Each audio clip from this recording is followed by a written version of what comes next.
ஊருக்கு ஒரு நபர் அப்படின்னு சொல்கிற மாதிரி சில விஷயங்கள் நடக்கும். எப்படின்னா, அந்த பக்கமாக டிஎம்கேல ஓசி பிச்சை அப்படின்னு சொல்கிறதுக்கு ஒரு ஆள் இருந்தாங்கன்னா, இந்த பக்கமாக பிஜேபிலையும் பிச்சை அப்படின்னு சொல்கிறதுக்கு ஒரு நபர் இருக்காங்க.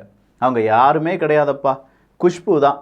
குஷ்பு அவர்கள் சொன்ன ஒரு வார்த்தை, மாதம் உங்களுக்கு 1000 ரூபா பெண்களுக்கு பிச்சை போட்டுட்டு ஓட்டு கேட்டால் நீங்கள் கொடுத்துருவீங்களா அப்படின்னு சொல்லி கேட்டாங்க. பார்த்தீங்களா? இந்த வார்த்தை அப்படிங்கிறது அரசியல்வாதிகள் ரொம்ப கவனமாக யூஸ் பண்ணணும். இந்த பிச்சை அப்படிங்கிறதுலாம் கொச்சைப்படுத்தக்கூடிய வார்த்தை. அதுக்காகத்தான் அந்த டிஎம்கே என்ன செஞ்சுருக்காங்கன்னா, அதை உரிமை தொகை அப்படின்னு சொல்லியிருக்காங்க. எனக்கான உரிமை தொகை 1000 ரூபாய் அப்படிங்கிறது எப்படி இருக்குது, உனக்கான பிச்சை அப்படின்னு சொல்கிறது எப்படி இருக்குது அப்படிங்கிறதுல இரண்டுலையும் நீங்கள் என்ன தெரிஞ்சுக்கணும், உங்களுடைய அந்த ஒரு அரசியல் பொசிஷன் அப்படிங்கிறதையும், உங்களை 4 பேர் கவனிச்சிட்டு இருக்காங்க, நீங்கள் பொது வாழ்வில் இருக்கிறீர்கள் அப்படிங்கிற அந்த ஒரு சுய புத்தியும் உங்களுக்கு வேணும். இந்த அரசியல்வாதிகள் எல்லாருக்குமே வேணும். அதை விட்டுட்டு ஓசியில் இருக்கிறவன், நேற்று கூட ஏதோ டிஎம்கேனுடைய அமைச்சர் என்ன பேசுகிறாருன்னா, பெண்கள் தான் வேலைக்கு போகிறாங்க, ஆண்கள் எல்லாம் வந்து கஞ்சா இதெல்லாம் வச்சு, இதெல்லாம் தேவையில்லாத வார்த்தை. அதுவும் குஷ்பு அவர்கள் சொன்னது ரொம்ப பெரிய அளவில் கண்டனத்துக்குரியது தான். இங்கே பிச்சை போடுறது அப்படிங்கிறது யாரும் இங்கே பிச்சைலாம் கேட்டுட்டு இருக்கல, எந்த மக்களும். அதில் பிஜேபி மட்டும் என்ன விதிவிலக்கா? நீங்கள் அந்த பணம் கொடுத்தாலும் இப்போ 100 ரூபா மோடி அவர்கள் என்ன செஞ்சிட்டாரு, கேஸுக்கு விலை சிலிண்டர் குறைச்சிட்டாரு. அதற்கு காரணம் நீங்கள் 100 ரூபா பிச்சை போட்டிங்கன்னு அர்த்தமா? எங்களுடைய வரி பணத்தை நாங்கள் உங்களுக்கு தரோம், நீங்கள் அதுலேருந்து 100 ரூபா கம்மி பண்ணி எங்களுக்கான சர்வீஸ் பண்ணுறீங்க. இப்போ எங்களுடைய வரி பணத்தை தமிழ்நாட்டு மக்கள் அவங்க 1000 ரூபா அப்படிங்கிறத திருப்பி கொடுக்குறாங்க அப்படிங்கிற மாதிரி நம்ம வச்சுக்கிட்டாலும், அதை போய் பிச்சை அப்படின்னு சொல்லி அவமானப்படுத்தியது குஷ்பு அவர்களுக்கு பெரிய ஒரு கண்டனத்தை மட்டும் இல்லாமல், இந்த வீடியோவை போட்டு போட்டு காண்பித்து டிஎம்கேக்காரன் என்ன செய்வான், கண்டிப்பாக ஓட்டு கேட்பாங்க. எல்லாரும் குஷ்பு அவர்களை பார்த்து இன்னைக்கு எவ்வளோ பெரிய விஷயம் பேசுவாங்கன்னா, குஷ்பு அவர்கள் இப்படி பேசிட்டாங்கன்னு பேச மாட்டாங்க, பிஜேபி இப்படி பேசிருச்சு அப்படின்னு தான் சொல்லுவாங்க. இப்போ டிஎம்கேனுடைய ஐடிவிங்கெல்லாம் நீங்கள் எடுத்து பார்த்தீங்கன்னா தெரியும், யாரெல்லாம் இதை பற்றி பேசியிருக்காங்க அப்படின்னு சொல்லி எல்லாரையும் வச்சு பேச வைப்பாங்க. அதுவும் பெண்கள், பெண் வேட்பாளர்கள், இல்லாட்டி அங்கே இருக்கக்கூடிய பெண்கள், முக்கியமான பதவியில் இருக்கக்கூடிய பெண்கள் அப்படிங்கிறவங்களாம் பேசுவாங்க. அப்படி பேசும்போது தான் இது ஒரு ஸ்பார்க் ஆகும். ஏன்னா குஷ்புக்கு எதிராக ஒரு ஆண் பேசும்போது மறுபடியும் இங்கே ஆணாதிக்கம் அப்படிங்கிறத சொல்லிடுவாங்கிறது திமுகவுக்கு நல்லாவே தெரியும். திமுக ரொம்ப ரொம்ப ரொம்ப ரொம்ப நாசுக்கான ஒரு கட்சி. அவங்க அரசியல்லையே பிறப்பெடுத்த கட்சி அப்படின்னு சொல்லலாம். அங்கே இருக்கக்கூடிய பெருந்தலைகள் நம்ம வெளியிலேருந்து பார்க்கறதுக்கு வேணால் திமுகவில் இப்போ கொஞ்சம் கொஞ்சமாக சரியில்லை, கலைஞர் அவர்கள் போனதுலேருந்து சரியில்லை அப்படின்னு சொல்லி ஒரு டாக் இருந்தால் கூட, அவங்களுடைய உள்கட்டமைப்பில் இந்த மாதிரியான விஷயங்கள், நான் சொன்ன உரிமை அப்படிங்கிற ஒரு வார்த்தையாக இருக்கட்டும், இல்லை குஷ்பு அவர்கள் இப்படி பேசிட்டாங்கன்னு சொல்லி இங்கே இருக்கக்கூடிய பெண்களிடம் அந்த வார்த்தையை சொல்லி வச்சு பேச வைப்பதாக இருக்கட்டும், இதெல்லாம் ரொம்ப ஸ்ட்ராட்டஜிக்கலாக அவங்க என்ன செய்வாங்க, காய் நகர்த்துவார்கள். ஒரு பக்கம் சிஏஏ அப்படிங்கிற அந்த ஒரு பிளவுபடுத்துதல் அப்படிங்கிறது ஒரு பெரும் சர்ச்சையை ஏற்படுத்திட்டு இருக்கும்போது, இன்னொரு பக்கமாக விஜய் அவர்களுக்கு கண்டனத்தை தெரிவிக்கிறார்கள் பல அரசியல் கட்சியை சார்ந்தவர்கள். ஸோ விஜய் அவர்கள் அடுத்த டார்கெட் அப்படின்னு சொல்லி நம்ம சொன்னதை இன்னைக்கு எல்லாருமே ப்ரூவ் பண்ணிட்டு இருக்காங்க. அது என்ன அப்படிங்கிறதையும் இந்த அரசியல் புயல்ல பார்க்க போறோம். இது ஆழமான அரசியல் சதுரங்கம்.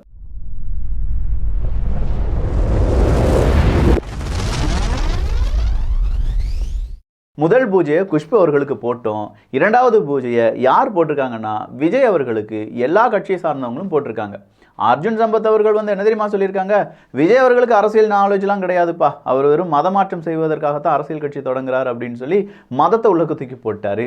இன்னொரு பக்கமாக திமுக காரங்களாம் என்ன தெரியுமா சொல்லிட்டு இருக்காங்க, என்ன விஜய் அவர்களுக்கு சிஏஏ தெரியாதா? இன்னைக்கு விஜய் அவர்களுடைய புகைப்படத்தை காண்பித்து, அவருடைய வீட்டு புகைப்படத்தை, அந்த வீடியோ ஒன்று இருக்கு, கிட்டத்தட்ட ஒரு 20 அடி உயரம் இருக்கக்கூடிய கேட்டை போட்டுட்டு, ஊர் உலகத்தை உன் வீட்டை எட்டி பார்க்கக்கூடாது, நீங்கள் ஊர் உலகத்தை எட்டி பார்க்கக்கூடாது அப்படின்னு சொல்லி, இவ்வளோ பெரிய திரைமறைவு வாழ்வில் இருக்கக்கூடிய நீங்கள் எப்படி இங்கே இருக்கக்கூடிய மக்களுடைய கஷ்டத்தை புரிந்து கொள்வீர்கள், சிஏயால் யாருக்கு பாதிப்பு அப்படிங்கிறது உங்களுக்கு என்ன தெரியும் அப்படின்னு சொல்கிற அளவுக்கு விஜய் அவர்களை பற்றி இன்னைக்கு பல நபர்களும் அவதூறுகளையும் மிகப்பெரிய அளவில் நெகட்டிவ் சைடையும் காண்பித்திருக்கிறார்கள். விஜய் அவர்களுக்கு தைரியம் கிடையாது, விஜய் அவர்களுக்கு அரசியலில் புரிதல் கிடையாது, விஜய் அவர்களுக்கு கிளாரிட்டி கிடையாது, அது எழுதி கொடுத்தது யாருப்பா, விஜய் அவர்களுக்கு அந்த சைன் மட்டும்தான் விஜய் அவர்களுடையது, மீதமெல்லாம் வேற யாரோ அப்படின்னு சொல்லி 23ஆம் புலிகேசி பட வசனம் இருக்கு பார்த்தீங்களா, தலை என்னுடையது உடல் அவனுடையது அப்படிங்கிற மாதிரி எழுதினது யாரோ, கையெழுத்து போட்டது விஜய் அவர்கள் தானே. விஜய் அவர்களுடைய ட்விட்டர் பக்கத்திலிருந்து தான் அது வெளியேறி இருக்கிறது. ஸோ கண்டிப்பாக விஜய் அவர்கள் இதற்கு பொறுப்பேற்க வேண்டும் அப்படின்னு சொல்லியிருக்காங்க. ஸோ விஜய் அவர்கள் அப்படி என்னதான் சொன்னார், சிஏஏ இந்த மாதிரி மனிதர்களை பிளவுபடுத்தக்கூடிய முக்கியமான ஒரு விஷயமா பார்க்கப்படுது, இதை இங்கே இருக்கக்கூடிய தமிழ்நாடு அரசாங்கம் எக்காரணம் கொண்டும் என்ன செய்யக்கூடாது, நடைமுறைப்படுத்த விடாமல் தடுக்க வேண்டும் அப்படின்னு சொல்லி ரொம்ப ஷார்ட் அண்ட் ஸ்வீட்டாக முடிச்சிட்டார். அப்போ சிஏஏ யாரால் கொண்டு வரப்பட்டது, பிஜேபி அரசாங்கத்துக்கு, மோடி அவர்களுக்கு நான் கொடுக்கக்கூடிய கண்டனம், என்னுடைய தமிழ்நாட்டில் சிஏஏ கொண்டு வரப்பட்டால் இங்கே இஸ்லாமிய நண்பர்கள் இவர்களுக்கு பாதிப்பு இருக்குது அப்படிங்கிறத நாங்கள் படிச்சிருக்கோம். இப்படிலாம் நீங்கள் செஞ்சீங்கன்னா இது சரிப்பட்டு வராது. டிஎம்கே அரசாங்கம் இதை எக்காரணம் கொண்டும் என்ன செய்யக்கூடாது, வரவிடக்கூடாது. மு.க. ஸ்டாலின் அவர்களுக்கு தெம்பும் திராணியும் இருக்கிறது என்றால் இதை உடனடியாக எதிர்க்க வேண்டும். நம்முடைய சட்டசபையில் நம்ம என்ன செய்யணும், இந்த மாதிரியான புதிய சட்டங்களை உருவாக்க இப்படின்னு சொல்லி விலாவரியாக எழுதியிருக்க வேண்டும். ஆனால் நம்முடைய சட்டசபையில் இதுக்கு சட்டம்லாம் நிறைவேற்ற முடியுமா அப்படின்னு கேட்டால், சார் இது சென்ட்ரல் கவர்மெண்ட்டுக்கு சார். சிஏஏ பற்றி ரொம்ப கிளாரிட்டியாக நிறைய பேர் பேசியிருக்காங்க, ரொம்ப நெகட்டிவாக நிறைய பேர் பேசியிருக்காங்க. அந்த கோதாக்குள்ளே நம்மளும் விழுந்து அந்த பக்கமும் இந்த பக்கமும் மிதி வாங்குறதுக்கு நம்மளால் முடியாது. சிஏஏ என்ன அப்படிங்கிறதெல்லாம் நீங்களே புரிந்து கொள்ளுங்கள், நீங்களே பார்த்து கொள்ளுங்கள். ஏன்னா இதுக்கான முந்தைய காணொலிகள் இருக்குது. சிஏஏ என்ஆர்சினா என்ன, அது எந்த மாதிரியான எஃபெக்டை ஏற்படுத்தும், ஏன் இங்கே இருக்கக்கூடிய நபர்கள் பயப்படுறாங்க, அதுக்கு பின்னாடி இருக்கக்கூடிய அரசியல் என்ன அப்படிங்கிறதெல்லாம் விலாவரியாக நம்ம பேசிட்டோம். இந்த படத்தை பற்றியான விமர்சனத்தை போன தடவை நம்ம பார்த்துட்டால இந்த வாரம் இந்த படத்தினுடைய விமர்சனம் கிடையாது. அடுத்ததாக வந்திருக்கக்கூடிய செய்தி என்ன அப்படின்னு கேட்டிங்கன்னா, நாட்டாமை அவர்கள் தான். சரத்குமார் அவர்கள் இப்போ சமத்துவ மக்கள் கட்சி அப்படின்னு ஒன்று நடத்தியிருந்தார் பார்த்தீங்களா, அதை பாஜக கூட இணைத்து விட்டார். நள்ளிரவு 2 மணிக்கு ராதிகா சரத்குமார் அவர்கள் ஒரு சின்ன அழைப்பை கொடுக்கிறார். எனக்கு திடீர்னு தோணுது, நம்ம என்ன செஞ்சிடலாம், பேசாமல் பாஜக கூட ஐக்கியமாயிடலாம் அப்படின்னு சொன்னேன். நீங்கள் என்ன செஞ்சாலும் சரியாக தான் இருக்கும், நான் உங்கள் கூட இருக்கேன்னு சொல்லி ராதிகா சரத்குமார் அவர்கள் சொன்னதாகவும், உடனடியாக அண்ணாமலை அவர்களுக்கு 2 மணிக்கே கால் பண்ணி நான் பாஜகவில் இணைகிறேன்ப்பா அப்படின்னு சொன்னதாகவும், உடனடியாக அந்த இணைப்பு நடைபெற்றதாகவும் சொல்லப்படுகிறது. ஸோ இங்கே வந்து பேச்சுவார்த்தையெல்லாம் கிடையாது, இது சடனாக எடுத்த முடிவு. சரத்குமார் அவர்கள் உடனே அண்ணாமலை அவர்கள் என்ன சொல்லியிருக்காங்கன்னா, சரத்குமார் அவர்கள் தமிழ்நாட்டில் மட்டும் இருக்கக்கூடிய நபர் கிடையாது, அவருடைய அந்த ஒரு பவர் அப்படிங்கிறது இந்தியா முழுக்க இருக்க வேண்டும். அவர் வந்து ஒரு நடிகனா இந்தியா முழுவதுமாக ஃபேமஸ் தான், பட் ஒரு அரசியல்வாதியா, ஒரு எக்ஸ்ட்ரீம், ஒரு நடிகனுக்கு கடைசியாக இருக்கக்கூடிய ஒரு ஆசை மக்களுக்கு நல்லது செய்ய வேண்டும் அப்படிங்கிறது தான். அந்த எக்ஸ்ட்ரீமாக நான் இப்போ பாரதிய ஜனதா கட்சியில் அவர் வந்து இணைந்தது, அவருடைய கட்சியை இணைத்ததை பார்க்கிறேன்னு சொல்லி அண்ணாமலை அவர்கள் இதை வரவேற்றிருக்கிறார். ஆனால் நிறைய சமத்துவ மக்கள் கட்சியை சார்ந்த தொண்டர்கள் இதற்கு எதிர்ப்புகளை தெரிவித்தார்கள் அப்படிங்கிற செய்தியெல்லாம் சன் நியூஸ்காரங்க வெளியில் விட்டுட்டு சன் நியூஸுக்கு திமுகவில் யார் சேர்ந்தாலும் அது பெரிய நியூஸ், வேறு ஏதாவது கட்சியில் யார் சேர்ந்தாலும் அது குட்டி நியூஸ், இல்லாட்டி அது ஒரு நெகட்டிவ் நியூஸ். ஆனால் உண்மையான நியூஸ் ஒன்று இருக்குது தெரியுமா? எடப்பாடி பழனிசாமி அவர்கள் இன்னைக்கு மனித சங்கிலி போராட்டத்தில் ஈடுபட்டார். ஏதாவது மெயின் ஸ்ட்ரீம் மீடியாவில், அதுவும் Sun TV, Sun network, Surya TV இப்படிங்கிற பல டிவி நெட்வொர்க் தான் மக்கள் அதிகமாக பார்க்குறாங்க. அப்படின்னா இதிலெல்லாம் இந்த மனித சங்கிலி போராட்டம்னா என்ன, அது ஏன் நடத்தப்பட்டது, ஸ்டாலின் அவர்கள் இதே மாதிரி கருப்பு சட்டையை போட்டு ஒரு பெரிய பதாகையை தூக்கி நின்னார், ஞாபகம் இருக்கா எல்லாருக்கும்? மதுவை ஒழிப்போம், மதுவை ஒழிப்போம், மூடுங்கள் அப்படிலாம் சொல்லி அது கோஷம்லாம் போட்டுருந்தாங்க. அதே மாதிரியான ஒரு கோஷம் தான் இப்போ எடப்பாடி பழனிசாமி அவர்களும் போட்டிருக்காங்க.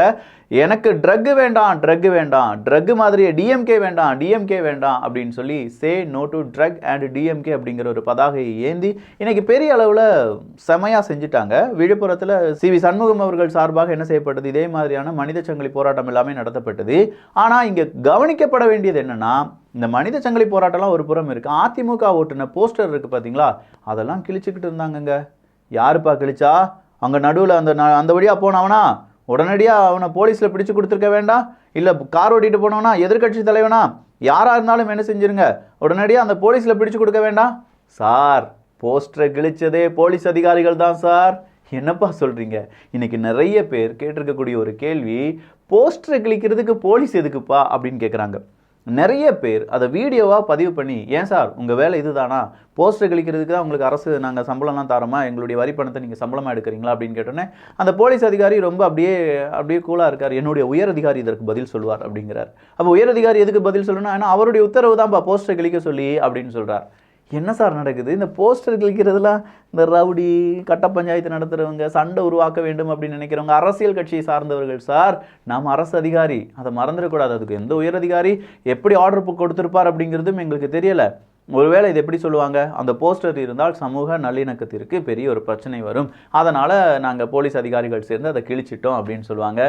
எந்த போஸ்டர் எடுத்தாலும் அது சமூக நல்லிணத்துக்கு கெடுதல் தான் சார். அரசியல் போஸ்டர் சாதாரணமாக இவர் வெற்றி பெற்று விட்டார், அவர் இறந்து விட்டார் அப்படிங்கிற போஸ்டர்லாம் விட்டுருங்க. ஆனால் அரசியல் போஸ்டர், எந்த போஸ்டர் எடுத்தாலும் அது சமூக நல்லிணக்கத்துக்கு எதிரானது தான்.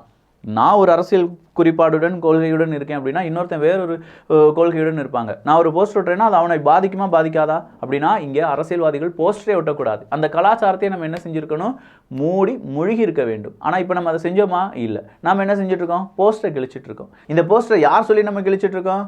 எங்களுக்கு தெரியும் அப்படின்னு சொல்லி மக்கள் கீழே கருத்துக்களை பதிவு பண்ணுறாங்க. மக்கள்லாம் அவ்வளோ பெரிய ஏமாளிகள்லாம் கிடையாது. உங்களுடைய சுப்பீரியர் ஆஃபீஸர் சொல்லிட்டார் நீங்கள் கழிச்சிட்டு இருக்கீங்கன்னு சொல்லி எந்த அளவுக்கு அரசியல் ப்ரெஷர் இருந்தால் ஒரு போலீஸ் அதிகாரி, ஒரு போலீஸ் அதிகாரி இல்லைங்க, நிறைய போலீஸ் அதிகாரிகள் இன்னைக்கு நிறைய இடத்துல இருக்கக்கூடிய போஸ்டர் கிழிச்சாங்க அப்படின்னு சொல்லி சோஷியல் மீடியாவில் வைரலான புகைப்படங்கள், வீடியோக்கள் பதிவு செய்யப்பட்டு வருகின்றன. காவல்துறை அதிகாரிகள், இந்த போஸ்டர் கழிச்ச காவல்துறை அதிகாரிகளை கொஞ்சம் சஸ்பெண்ட்லாம் பண்ணிங்கன்னா நல்லா இருக்கும்பா அப்படிங்கிற மாதிரியான கருத்துக்களும் வெளியாகுது.